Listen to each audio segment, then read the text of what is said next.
ya mencionamos el caso del BCP vinculado a estos carteles con los que trabajaba Vladimiro Montesinos. Ojo, Vaticano, los Sánchez Paredes, Oyuquito.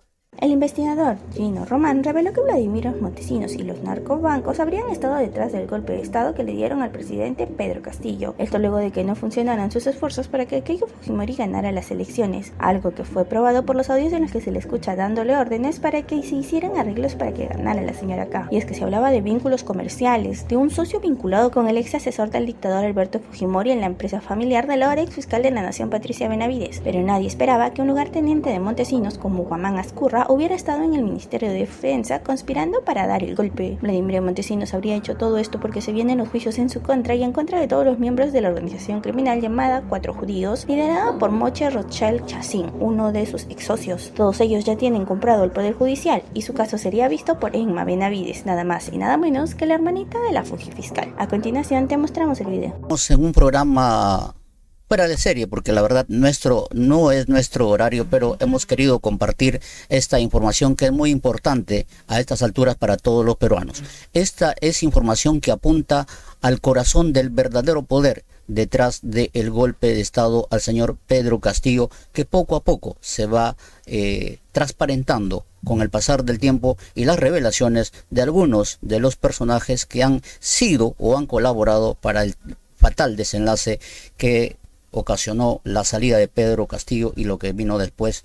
Y lo que más nos preocupa es la impunidad de las masacres cometidos por el régimen encabezado por la señora Boluarte. Gino Román, del Centro Equidad, ya está con nosotros para ayudarnos a entender quién es este personaje, qué hacía ahí y qué intereses representa y qué vínculos tiene con el señor Vladimiro Montesinos, el monje negro de la política peruana de los 90. Gino, gracias por estar con nosotros.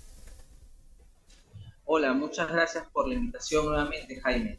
Y sí, todo esto ha sorprendido a todos porque se hablaba de vínculos comerciales, de un socio vinculado a Vladimiro Montesinos en la empresa familiar de la fiscal de la Nación, Patricia Benavides, pero nadie se esperaba que un lugarteniente de Vladimiro Montesinos, como es Guamán Azcurra, haya estado en el Ministerio de Defensa conspirando un día después del golpe que dan las Fuerzas Armadas, que es el 6 de diciembre, el día 7, ¿no? El día de la proclama de Castillo, del presidente.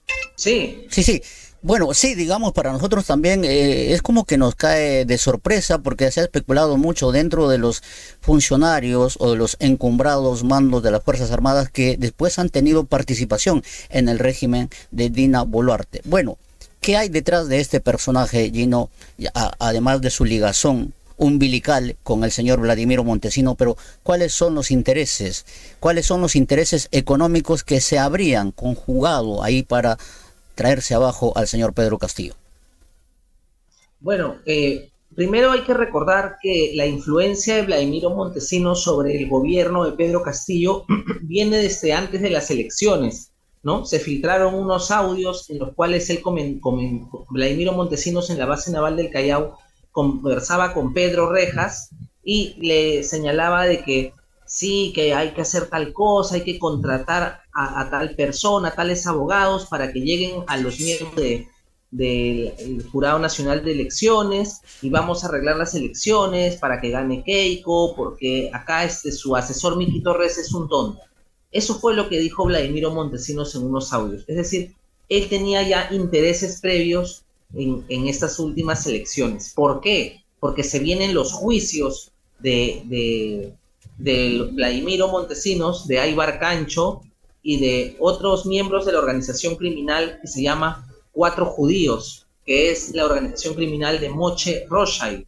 Moshe Rothschild es un expiloto de la Fuerza Aérea Israelí que se volvió socio de Vladimiro Montesinos en diversas empresas y se dedicó a hacer ventas de armas, ventas de armamento de guerra, ventas sobrevaluadas para la policía, para el ejército, para las Fuerzas Armadas, para la Marina, ¿no? Estos operadores de Vladimiro Montesinos, todos están en juicio este año y ya tienen comprado el Poder Judicial. La jueza que va a ver su caso es Emma Benavides, la hermana de la fiscal Patricia Benavides.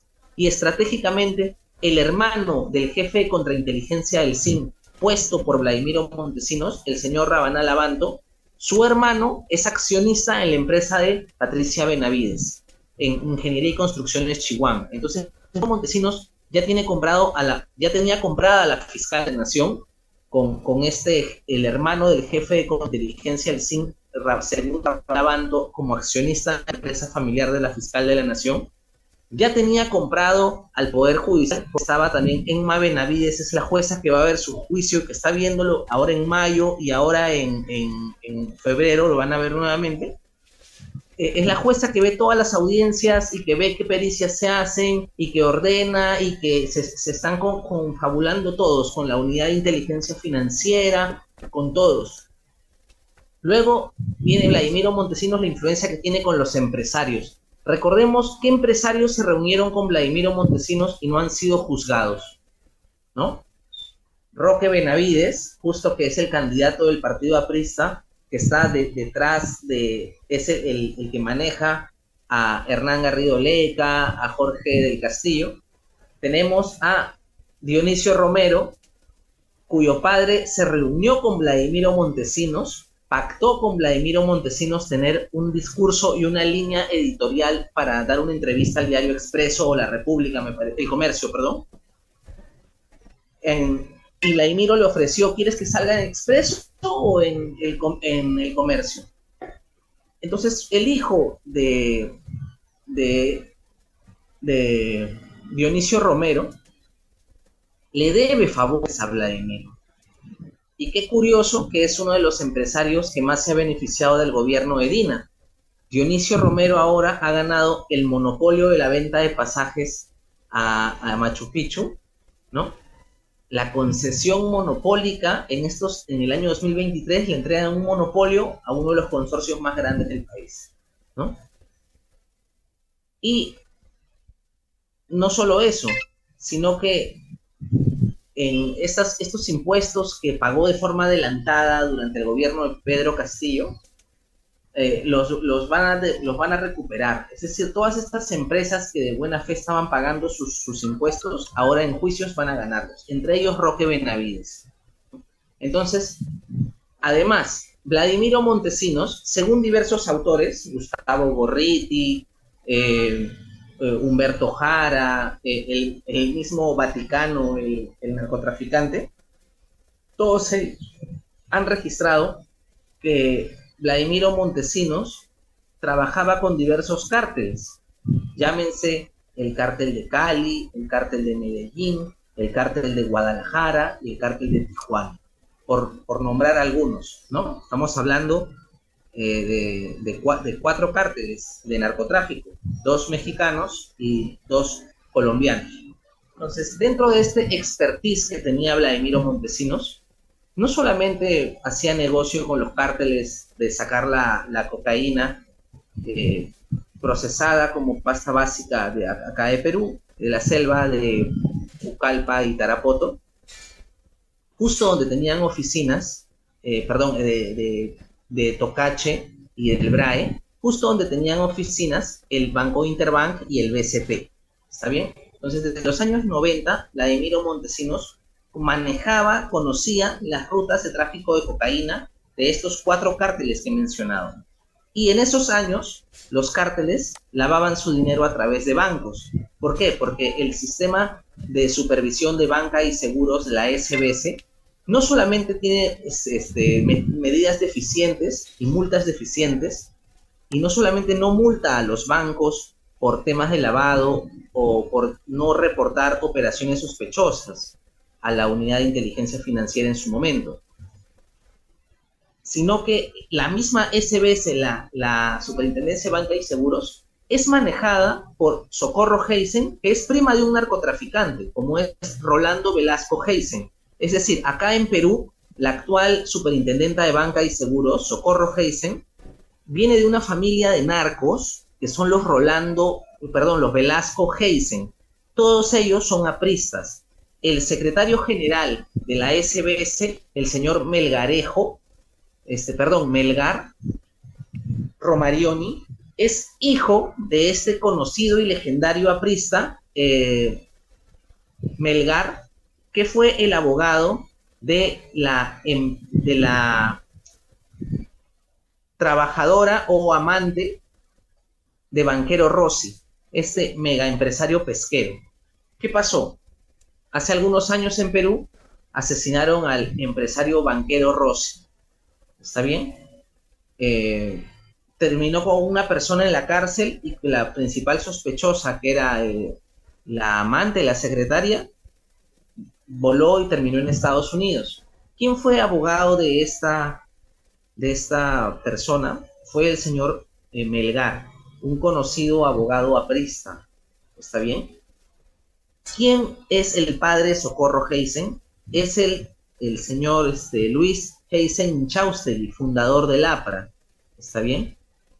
Entonces estamos hablando de una dinastía de hijos de apristas que se han quedado, han heredado la SBS, y desde la SBS con sus familiares narcos como Rolando Velasco Heisen están lavando dinero y permitiendo que laven diversas personas investigadas por lavado de activos y en el caso Lavajato, como son Kiko Mandriotti, Joaquín Ramírez, Rodríguez Pastor, Dionisio Romero. ¿Y de qué forma lo hacen? ¿Cómo logran? Lo Precia también. ¿Cómo logran esto? Esta organización criminal posiciona a los familiares de estas familias apristas, de los Heisen, de los Segarra, ¿no? Los posiciona en puestos estratégicos en entidades financieras. Por ejemplo, Socorro Heisen, la que he dicho que es prima de un narcotraficante, Rolando Velasco Heisen, tiene a sus sobrinas trabajando en el Fondo Mi Vivienda como la que supervisa el Fondo Mi Vivienda. O sea, la que ha dejado que se concentre en el Fondo Mi Vivienda el BCP, Interbank, y que se meta plata del narcotráfico en el Fondo Mi Vivienda. Ella es sobrina de la superintendente de Banca y Seguros. Es decir, es toda una familia de narcos vinculados al APRA que han tomado por asalto instituciones, no solo la SBS, el Fondo Mi Vivienda, sino también otras entidades financieras. Por ejemplo, la encargada de ventas de Ferreiros, que es este grupo comercial de los primos de Roque Benavides que venden maquinaria minería, ellos son los principales financistas de la minería ilegal, porque ellos le venden maquinaria ilegal a mineros ilegales de Madre de Dios a través de una razón social que se llama Orbisa. Ellos creen que creando una razón social que va a suministrar a los mineros ilegales en Madre de Dios no va a pasar nada, nadie se va a dar cuenta. Y así se venden como una empresa legal, transparente. En realidad ellos están financiando la minería ilegal, pero la SBS no los quiere investigar porque ya puso ahí a la sobrina de Socorro Heisen como gerenta de ventas de Ferreiros, jefa de créditos, perdón. De igual forma está su otra sobrina, está en el Fondo Mi Vivienda como la oficial de integridad. O sea, la sobrina de un narco es la oficial de integridad del Fondo Mi Vivienda. Y ha permitido que dos empresas que lavan activos de narcotráfico, como es el Interbank, que le lava activos al cartel de Cali, y el BCP, que le lava activos, vamos a hacer la lista de narcos que le lava el BCP de Dionisio Romero. Oyuquito, ¿no? El vinculado a esto de Jairo, Fernando Ceballos, de Aerocontinente, Vaticano, también tenía sus cuentas en el BCP, los Sánchez Paredes, también tenía su cuenta en el BCP, bueno, no me acuerdo ahorita más, pero había nombrado 4 cárteles peruanos que tenían sus cuentas en el BCP.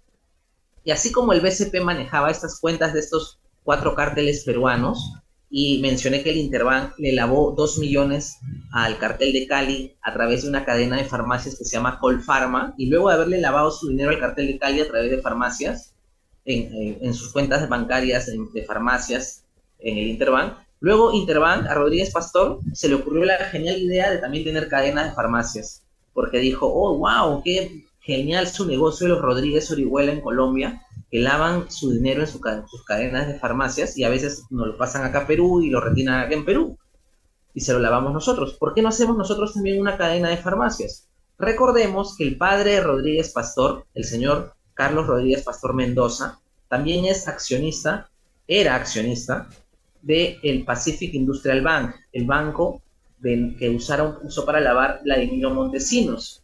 ¿Está bien? El Pacific Industrial Bank. Pueden buscar en internet. El diario La República ha borrado todas sus noticias relacionadas al Pacific Industrial Bank de Vladimiro Montesinos. ¿Por qué? Porque la República empezó a recibir publicidad de Interbank, de Intercorp, pero no solo publicidad, sino que los hijos de varios periodistas de la República entraron a trabajar a empresas del grupo Intercorp y de SUNEDU, que era una institución del Estado que estaba controlada por funcionarios leales al grupo Intercorp, como Martín Benavides, ministro de Educación de PPK, cuya esposa formaba parte de Alto Perú. Perdón, sí, su esposa formaba parte de Alto Perú, que era una ONG que recibía fondos de Intercorp y otros grupos empresariales. Entonces, también Sagasti, que su ONG Grade también había recibido fondos de la banca. Y así muchos funcionarios que estaban en SUNEDU. Entonces, ¿cómo actúa el grupo Intercorp? A veces si tú no quieres pasar roche y quieres seguir siendo un político que se ve como alguien independiente, te posiciona y te consigue trabajo en alguna institución del Estado, te consigue un contrato en el Estado, en las instituciones que ya controla, como ha sido el Ministerio de Salud, Ministerio de Educación, SUNEDU y otras instituciones, ¿no? Donde tiene control e injerencia. Ya mencionamos el caso del BCP vinculado a estos bancarteles con los que trabajaba Vladimiro Montesinos. Ojo, Vaticano, los Sánchez Paredes, Oyuquito. ¿Y qué tienen en común algunos de estos? Por ejemplo, Oyuquito había sido financista de Fuerza Popular, ¿está bien? El BCP también había sido financista de Fuerza Popular. El grupo Intercorp había aportado a la Confie para la campaña de Fuerza Popular. Y así vamos a mencionar otros bancos. Por ejemplo, luego tenemos el Scotiabank. El Scotiabank, para cerrar un poco lo de Vladimiro Montesinos, también recordemos que en la época de Fujimori existían otros bancos como el Banco Latino. ¿Qué ocurrió? El Banco Latino tenía como mayor accionista dentro de las empresas a Graña y Montero, y al mismo tiempo era la empresa que más créditos se le había otorgado. Es decir, el Banco Latino, que era propiedad de la familia Picasso Salinas, los de Volcan y otras empresas mineras, se prestaba a uno de sus mayores accionistas, que era Graña y Montero, y lograron, con la injerencia de ministros de economía, como el ministro Camet, lograron que el Estado condone la deuda, no condone la deuda, asuma la deuda del Banco Latino y haga un salvataje. Y el Estado le mandó un reactiva al Banco Latino para salvarlo. Todo esto, lo que pasó, toda esta cartera del Banco Latino, terminó en manos del Interbank. ¿Está bien? Y curiosamente del Banco Latino viene Fritz Dubois y Cayetana Aljovín. Cayetana Aljovín ahora es directora de Interbank también, desde hace años, desde que absorbió al Banco Latino prácticamente. También, Gino, es la señora que ahora maneja Latina Noticias, ¿no? Así es, así es. Ella ha estado vinculada al caso, investigada penalmente por el Banco Latino, y fue absuelta por Peláez, el fiscal que es aprista también, fiscal de la Nación, ¿no? Absolvió a Cayetana Aljovín. Entonces, hay toda una red, como he mencionado, de hijos de apristas que han tomado por asalto la SBS y las principales instituciones financieras. ¿Y tú qué opinas de las declaraciones de Gino Román? ¿Crees que las hermanitas Benavides pretendían dejar impune a Montesinos y sus socios? Déjanos tu opinión en los comentarios y comparte este video para ayudarnos a que esta información llegue a más personas.